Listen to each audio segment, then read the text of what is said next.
نحمده ونصلي على رسوله الكريم اما بعد فاعوذ باللہ من الشیطان الرجیم بسم اللہ الرحمن الرحیم۔ ایک بچہ صرف 12 سال کا اپنے بچپن کی معصومیت میں ایک طویل سفر پر نکل رہا ہے۔ صحرا کی دھوپ، اونٹوں کا قافلہ اور ایک راہب کی نظر جو سب کچھ بدل سکتی ہے۔ کیا یہ معصوم بچہ واقعی کوئی عام بچہ ہے، یا یہ وہ نور ہے جس کا صدیوں پہلے وعدہ کیا گیا تھا؟ اور کیا دشمنوں کی سازشیں اس کی تقدیر بدل سکتی ہے؟ یہ کہانی ہے محمد مصطفیٰ صلی اللہ علیہ وآلہ وسلم کی، جنہیں بچپن ہی میں آزمائشوں، جدائیوں اور رازوں کا سامنا کرنا پڑا، اور اب ایک نادر موقع آتا ہے جب دنیا کے ایک راہب نے آپ کی پیشانی پر نبوت کی نشانی دیکھی۔ دادا عبد المطلب کی وفات اور ابو طالب کی کفالت کیسے ہوئی؟ والدہ حضرت آمنہ کی وفات کے بعد جب رسول اللہ صلی اللہ علیہ وآلہ وسلم صرف 6 سال کے تھے تو دادا عبد المطلب نے آپ کو اپنی کفالت میں لے لیا۔ عبد المطلب مکہ کے سب سے بڑے سردار اور قریش کے سب سے باوقار بزرگ تھے۔ وہ حضور اکرم صلی اللہ علیہ وآلہ وسلم کو اپنی آنکھوں کا تارا بنا کر رکھتے، کبھی تنہا نہ چھوڑتے اور ہمیشہ اپنے قریب بٹھاتے۔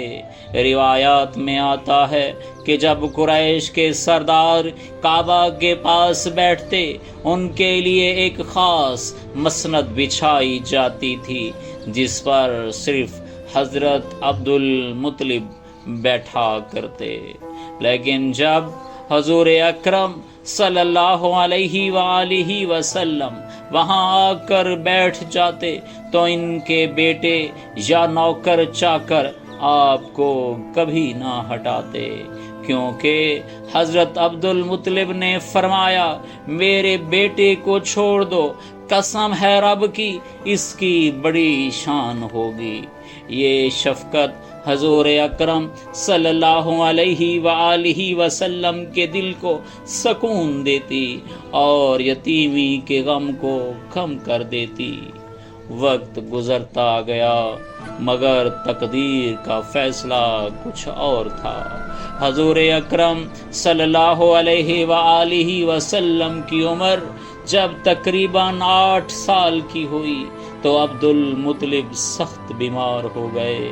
بیماری نے جب شدت اختیار کی تو انہیں احساس ہوا کہ اب ان کی زندگی کے دن پورے ہونے والے ہیں، اور آپ جانتے تھے کہ ان کے بعد محمد مصطفیٰ صلی اللہ علیہ وآلہ وسلم یتیم اور بے سہارا ہو جائیں گے۔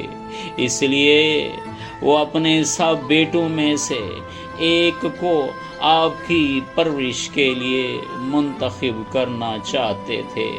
انہوں نے اپنے بیٹے ابو طالب کو بلایا اور کہا، یہ بچہ یتیم ہے، اس کی کفالت تمہارے سپرد ہے، اس کے ساتھ ہمیشہ شفقت اور محبت کا سلوک کرنا۔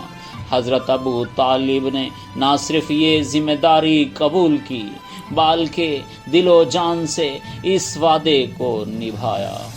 جلد ہی حضرت عبد المطلب کا انتقال ہو گیا۔ وہ حرم کعبہ کے پاس قریش کی عظیم ہستی کی حیثیت سے دفن کیے گئے۔ رسول اکرم صلی اللہ علیہ وآلہ وسلم اس وقت صرف 8 سال کے تھے۔ یہ آپ صلی اللہ علیہ وآلہ وسلم کی زندگی کی تیسری بڑی جدائی تھی۔ پہلے والد پیدائش سے پہلے چلے گئے، پھر والدہ 6 سال کی عمر میں چلی گئی، اور اب دادا 8 سال کی عمر میں اس دنیا سے کوچ کر گئے۔ عبد المطلب کے بعد حضرت ابو طالب نے رسول اللہ صلی اللہ علیہ وآلہ وسلم کو اپنے بیٹوں کی طرح نہیں بلکہ اس سے بھی زیادہ محبت کے ساتھ پالا۔ وہ خود زیادہ مالدار تو نہ تھے، مگر جو کچھ پاس ہوتا اس میں سے حضور اکرم صلی اللہ علیہ وآلہ وسلم کو ہمیشہ ترجیح دیتے۔ وہ آپ صلی اللہ علیہ وآلہ وسلم کو اپنے ساتھ کھلاتے، سلاتے اور کبھی تنہا چھوڑتے ہی نہیں تھے۔ روایات ہے کہ جب آپ صلی اللہ علیہ وآلہ وسلم کو کھانے پر بٹھاتے تو برکت ہو جاتی اور سب کی ضرورتیں پوری ہو جاتی۔ وہ آپ صلی اللہ علیہ وآلہ وسلم کو ہر سفر میں ساتھ لے کر جاتے اور ہر موقع پر آپ کی حفاظت فرماتے۔ وقت گزرتا گیا اور جب آپ صلی اللہ علیہ وآلہ وسلم نے نبوت کا اعلان کیا تو پورا مکہ آپ کے خلاف ہو گیا، لیکن حضرت ابو طالب باوجود اس کے کہ انہوں نے اسلام قبول نہیں کیا تھا، بھی اپنی زندگی بھر آپ کے سب سے بڑے محافظ اور حامی رہے۔ وہ قریش کے سامنے ڈٹ جاتے اور کہتے، محمد میرا بیٹا ہے، جب تک میں زندہ ہوں کوئی اس کو ہاتھ نہیں لگا سکتا۔ ان کی یہ محبت اور حمایت حضور اکرم صلی اللہ علیہ وآلہ وسلم کی زندگی میں ایک عظیم سہارا تھی۔ رسول اللہ صلی اللہ علیہ وآلہ وسلم 8 برس کی عمر سے حضرت ابو طالب کی کفالت میں آ گئے۔ حضرت ابو طالب غریب تھے، لیکن آپ صلی اللہ علیہ وآلہ وسلم کو اپنے بیٹوں سے زیادہ چاہتے تھے۔ گھر کے تمام افراد یہ دیکھتے کہ ابو طالب کھانے، بٹھانے اور سلانے میں آپ کو سب پر زیادہ فوقیت دیتے۔ حضور اکرم صلی اللہ علیہ وآلہ وسلم نے نوعمری میں معاشی ذمہ داریوں میں حصہ لیا، مکہ کے کرب و جوار میں بکریاں چرائیں اور محنت کی۔ آپ صلی اللہ علیہ وآلہ وسلم فرماتے، اللہ نے کوئی نبی نہیں بھیجا مگر وہ بکریاں چراتا رہا۔ یہ مرحلہ آپ کی زندگی میں عاجزی، صبر، قیادت اور حفاظت کے اوصاف کو پروان چڑھانے کا ذریعہ بنا۔ جب رسول اللہ صلی اللہ علیہ وآلہ وسلم کی عمر تقریباً 12 سال کی ہوئی تو آپ کے چچا ابو طالب ایک تجارتی قافلے کے ساتھ شام کی طرف روانہ ہوئے۔ چونکہ ابو طالب کو اپنے بھتیجے سے بے پناہ محبت تھی، وہ کبھی انہیں اکیلا نہیں چھوڑتے تھے، اس لیے انہوں نے فیصلہ کیا کہ محمد مصطفیٰ صلی اللہ علیہ وآلہ وسلم کو بھی اپنے ساتھ لے جائیں۔ یہ آپ صلی اللہ علیہ وآلہ وسلم کا پہلا لمبا تجارتی سفر تھا جو بعد میں آپ کی زندگی کے بڑے تجربات کی بنیاد بنا۔ قریش کے تاجروں کا قافلہ مکہ سے روانہ ہوا اور کئی دنوں کی مسافت کے بعد بصرہ یعنی شام کی سرحد کے قریب پہنچا۔ یہاں ایک مشہور عیسائی راہب رہتا تھا جسے لوگ بحیرہ کے نام سے جانتے تھے۔ بحیرہ عیسائی علماء میں سے تھا اور وہ اپنی پرانی الہامی کتابوں انجیل، تورات کا گہرا علم رکھتا تھا۔ وہ کوئی برس سے نبی آخر الزمان صلی اللہ علیہ وآلہ وسلم کی آمد کا منتظر تھا اور روزانہ اس کی تلاش میں رہتا۔ روایات میں آتا ہے کہ جب قافلہ بصرہ کے قریب پہنچا تو بحیرہ نے دور سے قافلے کو آتے دیکھا۔ قافلے کے اوپر بادل کا ایک ٹکڑا سایہ کیے ہوئے تھا، اور جب قافلہ ایک درخت کے نیچے اترا تو درخت کی شاخیں جھک گئیں، گویا آنے والے کے استقبال میں سجدہ ریز ہو گئی۔ یہ سب دیکھ کر بحیرہ چونک گیا اور سمجھ گیا جس بچے کا انتظار صدیوں سے ہو رہا ہے وہی اس قافلے میں موجود ہے۔ بحیرہ نے فوراً قافلے کے تمام تاجروں کو اپنے پاس کھانے پر دعوت دی۔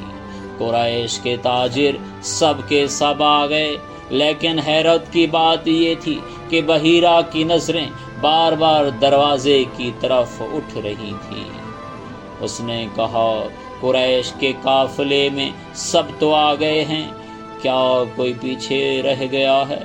تاجروں نے جواب دیا، ہاں ایک بچہ ہے جو ہمارے اونٹوں اور سامان کی نگرانی کر رہا ہے۔ بحیرہ نے اصرار کیا، نہیں اسے بھی بلاؤ، کیونکہ میری دعوت کا مقصد وہی ہے۔ جب رسول اکرم صلی اللہ علیہ وآلہ وسلم اندر آئے تو بحیرہ کی نظریں آپ پر جم گئی۔ اس نے فوراً آپ صلی اللہ علیہ وآلہ وسلم کے چہرے پر وہی نور، وہی علامات نبوت دیکھ لی جو قدیم صحیفوں میں لکھی ہوئی تھی۔ روایات کے مطابق بحیرہ نے آپ صلی اللہ علیہ وآلہ وسلم کو کھانے کے دوران غور سے دیکھا اور بعد میں ابو طالب کو الگ لے جا کر کہا، یہ بچہ کوئی عام بچہ نہیں، اس کی پیشانی پر نبوت کی مہر ہے۔ خدا کی قسم یہ وہی ہے جس کا ذکر ہماری کتابوں میں ہے۔ اگر یہ بچہ بڑے ہو کر نبوت کے منصب تک پہنچ گیا تو اس کی امت دنیا کی قیادت کرے گی۔ بحیرہ نے ابو طالب کو سخت تاکید کی، دیکھو اس بچے کو شام کے علاقے میں آگے نہ لے جاؤ، کیونکہ یہاں یہودی علماء اور رومی سردار موجود ہیں۔ اگر انہوں نے اس کو پہچان لیا تو اسے نقصان پہنچانے کی کوشش کریں گے۔ اس کو فوراً واپس لے جاؤ اور اپنی حفاظت میں رکھو۔ حضرت ابو طالب یہ سن کر گھبرا گئے اور فوراً قافلے کو واپس مکہ لے آئے۔ یوں اللہ تعالیٰ نے اپنے محبوب صلی اللہ علیہ وآلہ وسلم کو بچپن ہی سے دشمنوں کی سازشوں سے محفوظ رکھا۔ یہ واقعہ اس بات کا اعلان تھا کہ محمد مصطفیٰ صلی اللہ علیہ وآلہ وسلم کوئی عام بچہ نہیں بلکہ اللہ کے منتخب نبی ہیں۔ دشمن قوتیں آپ کو بچپن ہی سے ختم کرنے کے در پہ تھی، لیکن اللہ نے اپنی خاص حفاظت میں رکھا۔ ابو طالب کی محبت اور تحفظ نے آپ صلی اللہ علیہ وآلہ وسلم کو ہر خطرے سے بچائے رکھا، اور یہی تعلق بعد میں آپ کی نبوت کی دور میں بھی نظر آیا۔ آپ حضور اکرم صلی اللہ علیہ وآلہ وسلم کے بچپن سے لے کر 12 سال تک کی عمر کے واقعات جان چکے ہیں۔ ہم مزید آگے جاننے کے لیے ہماری اگلی قسط کا انتظار کیجیے، کیونکہ کہانی ابھی ختم نہیں ہوئی بلکہ اصل کڑی ابھی آنے والی ہے، اور وہ لمحے جب محمد مصطفیٰ صلی اللہ علیہ وآلہ وسلم کی زندگی اور تاریخ انسانیت کو بدل دیں گے، آپ کے سامنے ہے۔ اگر آپ چاہتے ہیں کہ ہماری ایسی مزید دلچسپ اور تاریخی ویڈیوز آپ تک پہنچتی رہیں تو ہمارے چینل کو لائک کریں، سبسکرائب کرنا نہ بھولیں اور کمنٹس میں ضرور بتائیں کہ آپ کو ہماری یہ ویڈیو کیسی لگی، تاکہ ہم اور بھی دلچسپ واقعات آپ کے سامنے لے کر آئیں۔ شکریہ۔